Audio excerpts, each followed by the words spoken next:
Hey crew, it's Pitt, and I'm back with some more esoterica. Today we are diving back into the works of Mr. Eliphas Levi. This is Transcendental Magic, its Doctrine and Ritual. We are reading aloud and discussing as we go along the various points brought to light by the text. It's not the format for everyone, but people do find value in it, so you are more than welcome to tag along as we continue our exploration.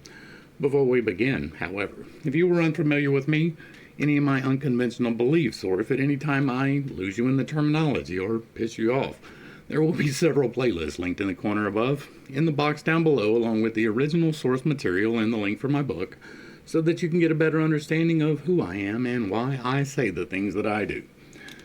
With that being said, let us dive in and continue our exploration of Transcendental Magic, its Doctrine and Ritual, with Chapter 13, Necromancy. Ex Ipsis Mors. I'm going to stay right off of the top. You should not be doing anything with the dead. We have said that the images of persons and things are preserved in the astral light. Therein also can be evoked the forms of those who are in our world no longer, and by this means are accomplished those mysteries of necromancy which are so contested and at the same time so real. Now, there are entities. There are entities that exist completely separate from us, right? There's the 6th level and the 7th level of existence. And then there are the disincorporated spirits, the people who have passed and have not assimilated with the eternity in the way that they should. And that is generally because of some unfinished business or some traumatic circumstances. And those are not reliable sources, right? They are charged with negative energy, so you should not be dealing with them. People who have passed on and were not negatively charged in that manner are gone, right? That's not to say that you cannot pull some echo back through various forms of necromancy, but you shouldn't, right? You can seek assistance from the entities. You should not be doing so from the dead. Now, take that how you want to. I am offering advice here. I do not play with the dead. I have not got extensive experience dealing with the dead, and so maybe you are the exception to the rule that dealing with negatively charged energy will be reverberated, but probably not. In the same way, you shouldn't be attempting to bring someone back from the dead, right? If it was their time to die, it's their time to die, and with very few exceptions, you should not interfere with that. The Kabbalists who have discoursed concerning the world of spirits have simply described what they have seen in their evocations. Eliphas Levi Sahed, who writes this book, let's go ahead. The Hebrew names translated into French are Alphonse Louis Constant, who writes this book, has evoked and he has seen. Let us state, in the first place, what the masters have written of their visions, or their intuitions, in that which they term the light of glory. We read in the Hebrew book concerning the revolution of souls that there are 3 classes of souls: the daughters of Adam, the daughters of angels, and the daughters of sin. According to the same book, there are also 3 kinds of spirits: captive spirits, wandering spirits, and free spirits.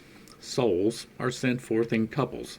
At the same time, certain souls of men are born widowed, and their spouses are held captive by Lilith and Nama, the queens of the Sturges. This is one of those things we will not be able to prove, right? But no, right? According to my theology, the things that I believe, no.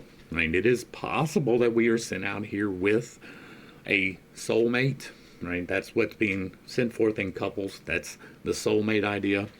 But that's a little bit, there are many different possibilities. You are free to choose any of them. We have made agreements prior to being here, but some of those agreements are multiple outcomes. And so it is entirely possible that you were sent out here to find this one particular person across the 3 billion on the planet, or that there are multiple options. It is more likely that there are multiple options. Sorry. That there are multiple options, right? The souls of men are born widowed. Again, there are some very few, exceedingly rare exceptions to the rules, right? Most people are meant to find their partner. Some very few are meant to not, but that doesn't mean that they're born widowed, right? It doesn't mean that they're born with a loss of a soulmate. It just means that they are here for a different mission than almost the entirety of the rest of the planet. It is exceedingly rare, and by that I mean a less than 0% chance that you will be the one that is called to do this in the exact same way that to do the opposite, right? Very few people are called to never have sex. Very few people are called to have sex with multiple partners. That is a whole thing. It is exceedingly rare. Exceedingly rare. And so I don't necessarily agree with that, right? You can answer the call or not. There's all kinds of different variations on the way that it can go. And this is a predestination type of thing. This is a punishment type of thing. Their spouses are held captive by Lilith and Nama. Now, first off, straight off the top, I say no, because Lilith and Nama are not real, right? They are concepts. They are things that we have made up to account for things. But again, there are no co-equals to God. God is beyond being equal to anyone.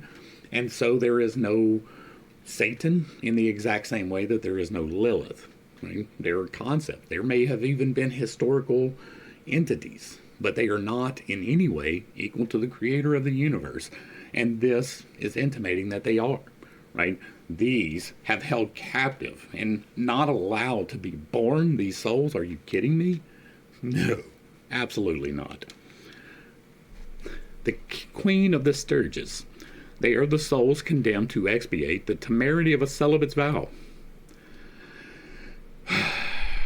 Hence, when a man renounces the love of women from his infancy, he makes the bride who was destined for him a slave to the demons of debauch.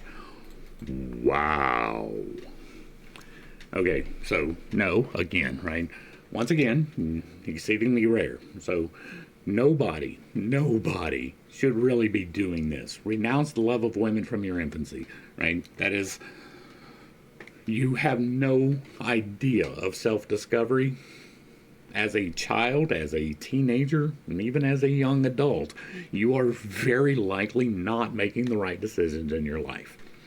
And so you should not be doing this, right? At all. And you making the decision to be celibate does not destine anyone else's soul for slavery to a demon. That is stupid. Souls grow and multiply in heaven as bodies do upon earth is an assumption that you are making. We do not know. I believe that we are all individualized pieces of God, and how He portions those out is not up to us to understand. We will get there. We will figure that out. I know that's a little bit simplistic for some people. I have other playlists where we go into more detail, but that is the gist of it, right? You are here intentionally to do something that you have already agreed to. Whether or not this individualized piece of divinity which resides in this 5D navigation device is the exact same soul as once resided in a different 5D navigation device, or will exist in the future in another 5D navigation device, right? That's something we won't know, right? I do believe that we had some type of an existence pre-existing, right? The soul, being immortal, was somewheres. It will go somewheres, and it would be extremely wasteful if it was only here for less than 100 years. Right? And out of all of eternity, this one individualized piece is just here one round. That's it. That's a little bit wasteful, and I don't see God as being wasteful. So to me, it is an assumption that I make that there are other existences, not just this one. Other people make other assumptions, and you are free to speculate upon whatever you want. This is an assumption. Souls grow and multiply in heaven. So what, they have sex and children? Is that what you're saying? As they do upon earth. Now the whole point, right? The whole point so far has been to overcome earth, but the souls are doing the exact same thing as we do on earth. Okay, gotcha. Immaculate souls are the daughters of the kisses of angels. Wow. Now see, look at him trying to wax poetic for no reason whatsoever. Nothing can enter heaven save that which comes from heaven. Now that I agree with. You came from somewheres, you will return to somewheres, and it is the exact same place. God. Hence, after death, the divine spirit, which animated man, returns alone to heaven and leaves two corpses, one upon the earth and the other in the atmosphere. And again, this is going to be an assumption. One terrestrial and elementary, the other aerial and sidereal. One already inert, the other still animated by the universal movement of the soul of the world, yet destined to die slowly, absorbed by the astral forces which produced it. All of that is an assumption. I mean, I make assumptions, we just hit it, right? I believe that we came from somewhere, that someone assigned to this 5D navigational device the ability to make decisions, right? I believe that it came from somewheres. It wasn't just randomly generated through natural forces. I believe in God. I believe that God assigned me to this meat suit. This is intimating something different, right? The soul is not going back to the eternal, which is what I believe. This is saying that it's going to stay here regardless of the circumstances, right? Whether you are disquieted and unsettled or not, whether you have finished business or unfinished business, no matter what, you are just going to hang around until you slowly are absorbed by the astral forces, and I do not believe that at all. Now, the body will be reconsumed into the terrestrial. That's true. But the soul, to me, is going to shoot right back up there unless you have those problems we talked about before. The unfinished business, the tenacity to cling, and that's going to be a negative energy charge. And so I don't agree with this at all either. The terrestrial body is visible. The other is unseen by the eyes of earthly and living bodies, nor can it be beheld except by the application of the astral light to the translucid, which conveys its impressions to the nervous system, and thus influences the organ of sight so as to make it perceive the forms which are preserved and the words which are written in the book of vital light. When a man has lived well, the astral body evaporates like a pure incense ascending towards the upper regions. But should he have lived in sin, his astral body, which holds him prisoner, still seeks the objects of its passions and wishes to return to life. Right? There's a lot here, right? And this is, in part, what I just stated, right? Unless you are clinging to this terrestrial existence, you go right back. A man who has lived well, the astral body evaporates like a pure incense, right? But should he have lived in sin? Sin being a relative term, which holds him prisoner, negative Ghost Rider, right? Even if you were here after the incorporation, that is because of you, not because you are being held prisoner, but because you are clinging to the negative energies. This is not a prison. This is a schoolhouse. You are here to learn things, to overcome and to grow because of those things. It is not a punishment to be here. And so, no. It torments the dreams of young girls. A little bit of wish fulfillment there, Mr. Levi. Bathes in the stream of spilt blood, and floats about the places where the pleasures of its life elapsed. It still watches over the treasures which it possessed and buried. It expends itself in painful efforts to make fresh material organs and so live again. But the stars draw it up and absorb it. It feels its intelligence weaken, its memory gradually vanishes, all its being dissolves. Its former vices rise up before it, assume monstrous shapes, and pursue it. They attack and devour it. And this is all the negatively charged. Right? And so, right, again, purely speculative. There is nothing in here that we can take as a factual statement. Even the things that I am saying, right, the things that I am saying about me are purely speculative. They are things that I believe, not necessarily facts. And so, all of this is the same. This is all something poetic, but it's not necessarily true. The unfortunate creature thus successively loses all the members which have ministered to its iniquities. Then he dies a second time, and forever, forever is a big word, because he loses his personality and his memory. And again, speculative.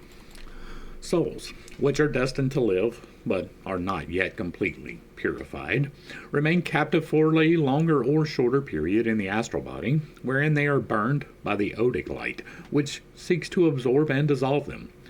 It is in order to escape from this body that suffering souls sometimes enter the body of the living, and therein dwell that state which Kabbalistics term embryonic. Never invite anyone else's soul into you, and they cannot do it on their own. Right? You cannot be possessed without willfulness, so do not allow that to happen. Now, this is all speculative. Now, it is these aerial bodies which are evoked by necromancy. We enter into connection with the larvae, with dead or perishing substances by this operation. Not going to see me doing that.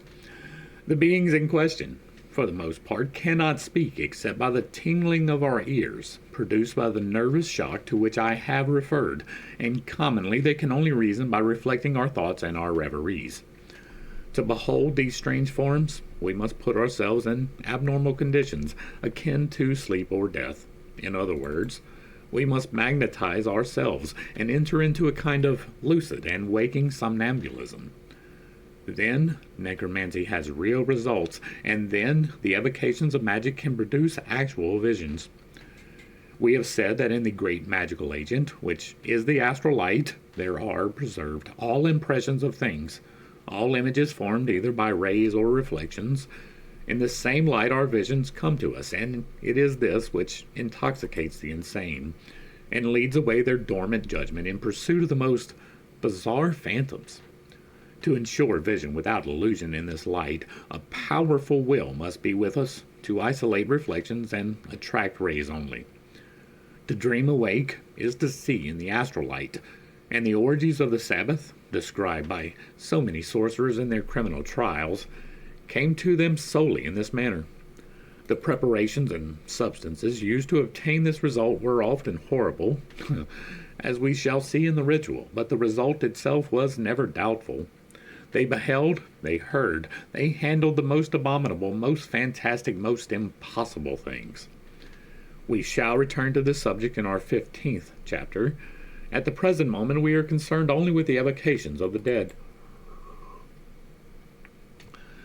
In the spring of the year 1854, I had undertaken a journey to London that I might escape from internal disquietude, and devote myself without interruption to science.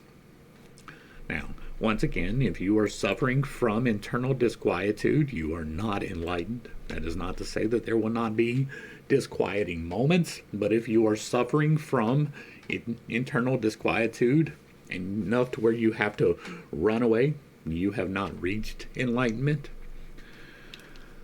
I had letters of introductions to persons of eminence who were anxious for revelations from the supernatural world. I made the acquaintance of several, and discovered in them, amidst much that was courteous, a depth of indifference or trifling. Imagine that. They asked me forthwith to work wonders, as if I were a charlatan. And I was somewhat discouraged, for, to speak frankly, far from being inclined to initiate others into the mysteries of ceremonial magic, I had myself shrunk all along from its illusions and weariness. Well, there's a telling tale, right? I wonder why he happened to turn away from it in his later life. I wonder why he was never actually able to achieve anything. Moreover, such ceremonies necessitated an equipment which would be expensive and hard to collect. That is never the case. I buried myself, therefore, in the study of the Transcendental Kabbalah, and concerned myself no further with English adepts. When returning one day to my hotel, I found a note awaiting me. You don't want to play by my rules? Fine, I will take my ball and leave. This note contained half of a card, divided transversely, on which I immediately recognized the seal of Solomon. It was accompanied by a small sheet of paper on which these words were penciled. Tomorrow, at 3 o'clock, in front of Westminster Abbey, the second half of this card will be given to you.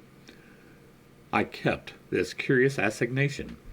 At the appointed spot I found a carriage drawn up, and as I held unaffectedly the morsel of card in my hand, a footman approached, making a sign as he did so, and then opened the door of the equipage. It contained a lady in black, wearing a thick veil. She motioned to me to take a seat beside her, showing me at the same time the other half of the card. The door closed, the carriage drove off, and the lady, raising her veil, I saw that my appointment was with an elderly person, with gray eyebrows and black eyes of unusual brilliance, and strangely fixed in expression. "Sir," she began, with a strongly marked English accent, "I am aware that the law of secrecy is rigorous amongst adepts. A friend of Sir B.L., who has seen you, knows that you have been asked for phenomena, and that you have refused to gratify such curiosity. You are probably without the materials. I should like to show you a complete magical cabinet, but I must exact beforehand the most inviolable silence. If you will not give me this pledge upon your honor, I shall give orders for you to be driven to your home. Hey, look, he's keeping the silence right now. Inviolable means never to violate, right? Then again, we have an oath broken by Mr. Levi. I made the required promise, and faithfully keeping it by divulging neither the name, position, nor abode of this lady. That is not true, right? Inviolable means that you do not tell it at all, not that you just withhold some details. Whom I recognized as an initiate, not exactly of the first order, but still of a most exalted grade. We had a number of long conversations, in the course of which she invariably insisted upon the necessity of practical experience to complete initiation. She showed me a collection of magical vestments and instruments, lent me some rare books which I needed. In short, she determined me to attempt at her house the experiment of a complete evocation, for which I prepared during a period of 21 days, scrupulously observing the rules laid down in the 13th chapter of the ritual. The probation terminated on the 24th of July. It was proposed to evoke the phantom of the divine Apollonius and to question it upon two secrets, one which concerned myself and one which interested the lady. She had counted on taking part in the evocation with a trustworthy person, but this person proved nervous at the last moment, and as the triad, or unity, is indispensable for magical rites, I was left to my own resources. The cabinet prepared for the evocation was situated in a turret. It contained 4 concave mirrors and a species of altar, having a white marble top, encircled by a chain of magnetized iron. The sign of the pentagram, as given in the 5th chapter of this work, was carved and gilded on the white marble surface. It was drawn, also, in various colors upon a new white lambskin stretched beneath the altar. In the middle of the marble table, there, as a small copper chafing dish, containing charcoal of alder and laurel wood. Another chafing dish was set before me on a tripod. I was clothed in a white garment, very similar to the vestments of our Catholic priests, but longer and wider, and I wore upon my head a crown of vervain leaves, intertwined with a golden chain. I held a new sword in one hand, and in the other the ritual. I kindled 2 fires with the required and prepared substances, and I began reading the evocations of the ritual in a voice at first low, but rising by degrees. The smoke spread. The flame caused the objects upon which it fell to waver, then it went out, the smoke still floating white and slow about the marble altar. I seemed to feel a kind of quaking of the earth. My ears tingled, my heart beat quickly. I heaped more twigs and perfumes upon the chafing dishes, and as the flames again burst up, I beheld distinctly before the altar the figure of a man of more than normal size, which dissolved and vanished away. I recommenced the evocations and placed myself within a circle which I had drawn previously between the tripod and the altar. Thereupon, the mirror, which was behind the altar, seemed to brighten in its depth. A wan form was outlined therein, which increased and seemed to approach by degrees.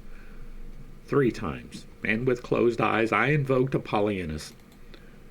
When I again looked forth, there was a man in front of me, wrapped from head to foot in a species of shroud which seemed more gray than white. He was lean, melancholy, and beardless, and did not altogether correspond to my preconceived notion of Apollonius. I wonder why. Man, the foolish doing foolish things. I experienced an abnormally cold sensation, and when I endeavored To question the phantom, I could not articulate a syllable. I therefore placed my hand upon the sign of the pentagram and pointed the sword at the figure, commanding it mentally to obey and not alarm me, in virtue of the said sign. The form thereupon became vague and suddenly disappeared. I directed it to return, and presently felt, as it were, a breath close by me. Something touched my hand, which was holding the sword, and the arm became immediately benumbed as far as the elbow. I divined that the sword displeased the spirit, and I therefore placed its point downwards, close by me, within the circle.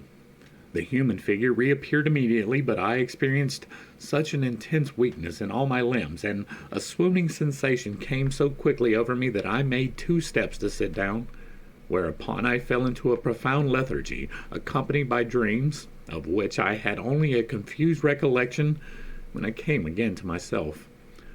For several subsequent days my arm remained benumbed and painful. The apparition did not speak to me, but it seemed that the questions I had designed to ask answered themselves in my mind. To that of the lady, an interior voice replied, "Death." It was concerning a man of whom she desired information.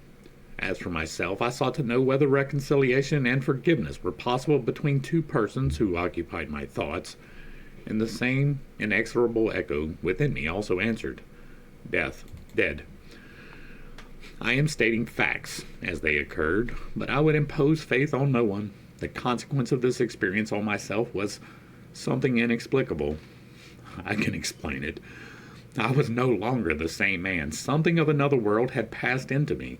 I was no longer either sad or cheerful, but I felt a singular attraction towards death, unaccompanied, however, by any suicidal tendency. I don't know that I could give a better warning than what he is giving right here. This is a man of no faith. This is a man doing things that he does not understand, and this is an example of how the tools don't work. He had a pentagram, he had the signs, he had a whole ritual laid out, and none of the effects were what he was expecting. Not a single one of them. He was overcome, despite taking the proper precautions. How many times have I warned you about this? This is it. This is him telling you, in the book by which he gives you this tool, which is supposed to work, that it did not work for him. I analyzed my experience carefully, and notwithstanding a lively nervous repugnance, I twice repeated the same experiment. You can't fix stupid except with duct tape and a deep hole. I twice repeated the same experiment, allowing some days to elapse between each. There was not, however, sufficient difference between the phenomena to warrant me in protracting a narrative which is perhaps already too long. So 3 times you tried it and the tools failed all 3 times. What did I tell you about tools? Now, obviously, I didn't tell him that, but the net result of these 2 additional evocations was for me the revelation of 2 Kabbalistic secrets which might change, in a short space of time, the foundations and laws of society at large, if they came to be known generally. Am I to conclude from all this that I really evoked, saw, and touched the great Apollonius of Tyana? Absolutely not. Right, first off, he is supposed to be enlightened. The spirit you brought was melancholy. What did we say about that? Second, the tools didn't work, so obviously you didn't do something right. Third, you were physically affected by doing this, so obviously you did not pull in the correct spirits. That is 3 times proven to be doing the wrong thing. Like, from your own testimony. Back to the text. I am not so hallucinated as to affirm, or so unserious as to believe it. The effects of the probations, the perfumes, the mirrors, the pentacles, is an actual drunkenness of the imagination, which must act powerfully upon a person otherwise nervous and impressionable. I do not explain the physical laws by which I saw and touched. I affirm solely that I did see, and that I did touch, that I saw clearly and distinctly, apart from dreaming, and this is sufficient to establish the real efficiency of magical ceremonies, just not that you have a correct one. For the rest, I regard the practice as destructive and dangerous. 3 times on that. If it became habitual, neither moral nor physical health would be able to withstand it. The elderly lady, whom I have mentioned and of whom I subsequently had reason to complain, was a case in point. Imagine that. Despite her asseverations to the contrary, I have no doubt that she was addicted to necromancy and goetia. She at times lost all self-control, at others yielded to senseless fits of passion. So she was bipolar, which it was difficult to discover a cause. I left London without bidding her adieu, and I shall faithfully adhere to my engagement by giving no clue to her identity which might connect her name with practices pursued in all probability without the knowledge of her family, which I believe to be large and of very considerable position. There are evocations of intelligence, evocations of love, and evocations of hate, none of which you should practice. But once more, there is no proof whatsoever that spirits really leave the higher spheres to communicate with us. The opposite, as a fact, is more probable. We evoke the memories which they have left in the astral light, or common reservoir of universal magnetism. It was in this light that the Emperor Julian once saw the gods manifest, looking old, ill, and decrepit. Because gods get old, ill, and decrepit.